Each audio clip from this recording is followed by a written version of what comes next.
Bonjour tout le monde, j'espère que tout le monde va bien. Cette semaine, je vais commencer par des informations pour la région de Valparaíso. Donc, les syndicats de la santé ont réitéré l'appel à la mise en quarantaine totale de la région de Valparaíso compte tenu de l'augmentation des infections au Covid-19 ces derniers jours. Les infirmières de Viña del Mar ont demandé que la mesure soit prise pour toute la région, tandis que l'Ordre des médecins de Valparaíso soutient qu'elle devra être décrétée pour certaines provinces.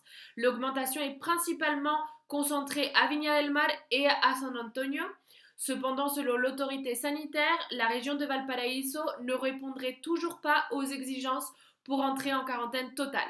Cette semaine, une nouvelle résidence sanitaire a été inaugurée dans la ville de Viña del Mar dans le cadre de la stratégie menée par le gouvernement pour lutter contre le coronavirus dans la région de Valparaíso. Actuellement, la région compte 340 lits disponibles, ce qui correspond à des lits dans des résidences sanitaires.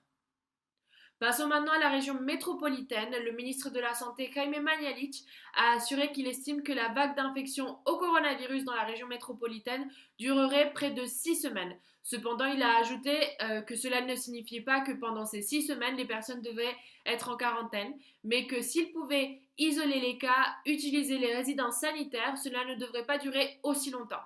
Le ministre de la Santé a confirmé cette semaine que la quarantaine totale en vigueur dans le Grand Santiago durera au moins une semaine de plus jusqu'au vendredi 5 juin. Le chômage dans le Gros Santiago a atteint son chiffre le plus haut au cours des 20 dernières années, 15,6%.